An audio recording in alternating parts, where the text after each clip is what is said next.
Welcome to your Daily Dose. My name is Robert, and I'm here with my good friend Zoom user, also known as Susan. No. No, there, it's back. See, it depends on what questions I ask you and things I notice on the screen. Um, Susan, we're talking something in our deep past we talked about as day one. We now refer to as cinema therapy, our program with Yes and Exercise. You are our longest tenured student. You've been through this program. I'm just going to guess 6 times. Six, seven. It depends on whether we're talking mentoring or That's true. You've been guiding. involved in countless classes. Yes, yes. um, this recent class, which you just finished, was Shawshank. You're at least second, maybe third time through Shawshank. Is that right? Yes. Yeah.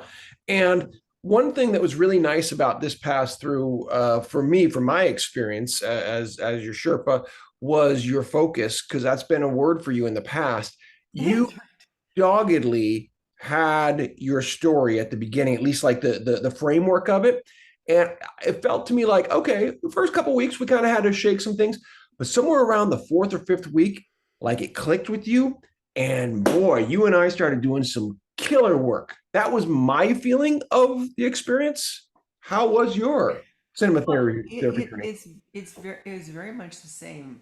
It was after the fifth or sixth of the 12 Yeah. stages, which is crazy that I could be that far into it before I kind of went, oh wait.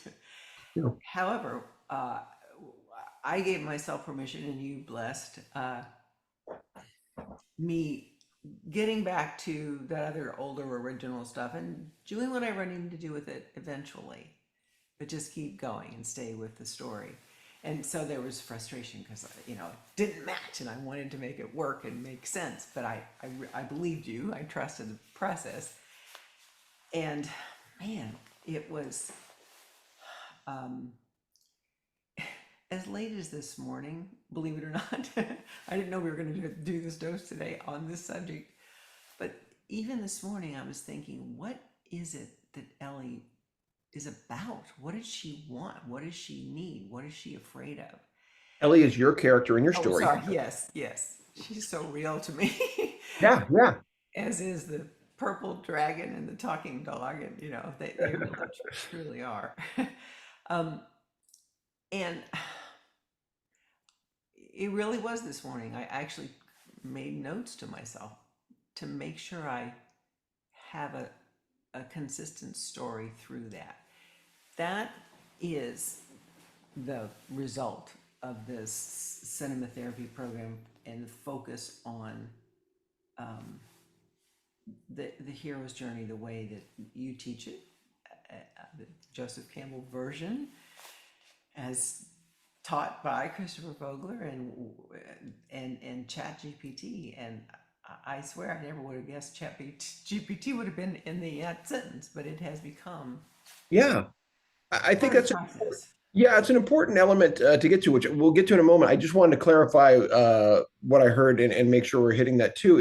Is the idea of your relationship with Ellie, and we talk about this term, but it never gets enough. Aesthetic distance. That you gave yourself separation. This has been a long process. It was several classes to really work your way into allowing Ellie to be that. And what I love is I heard you very clearly say, what does she want? What does Talk want? What does Flint want? And now you've taken yourself out of the role instead of saying, well, here's what I do. It doesn't matter what any of us would do, right? You've developed enough courage, strength, skill as a writer to give your characters autonomy and then serve them and serve the story. And that is my big kudos, bravo to you. Well, thank you. And a big part of that is because of the encouragement to have an ordeal, to have a conflict, to have stuff that Susan's not. I think that's probably the reason why the first half of it ended up being unsatisfactory, not powerful enough, not vital enough, Yeah. because it was just that, and there wasn't as I was timid and shy about conflict. But man, the first time I wrote something about Ellie and Talk getting into it with each other, I was like, wow, that's really, that really works. It really helps identify who she is. And this is her mentor and her beloved, years lifelong dog friend. And she's up in his face and he's giving it back to her. And it was it was just much more realistic for me for it to happen that way. Well, there it is. You use the term so well, which is realistic. In our stories, even in fantastical adventures, like you have a talking dog, a purple dragon, all of these things, you still need enough reality to recognize what are the basics of story structure. And yes, stories, they demand, well, as Stephen King would say, they demand a sacrifice, they demand and therefore a resolution, and they demand stakes. Something has to matter. Mhm. And the bigger the stakes are, the scarier or more impossible it is, the better the story becomes, because we, the readers, go, oh my gosh, are they going to be able to do that? And if so, Yeah. how? And now they're in your hands. Now you, the writer, get to hold them.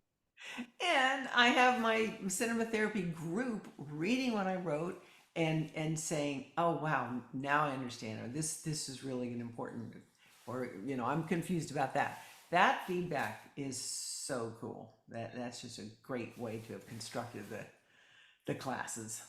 So just so everyone knows, and because we really want people to join us, the next class is starting on May 20th. It's with the Field of Dreams. And the idea, like Susan said, is you write one page every week. We're going to talk in another dose here about the use of Chat GPT for people who feel like, but I can't write or I don't have time. We're going to talk about that. And also the feedback you receive from your fellow writers, that communal aspect, the importance of that, so nobody feels like they're alone. Even if you don't feel like you have the skill or the wherewithal or training to write, you all do. And that's Mhm. exactly, I think we teach that. As much as we teach the skill of writing, we teach confidence, we teach compassion, and we teach courage. That's what I would say. I would agree. I also um, just completely forgot what I was going to say. Well, why don't we bring it Also, up in the Parkinson's. next? We'll be back. See you. Maybe I'll find it. Sorry.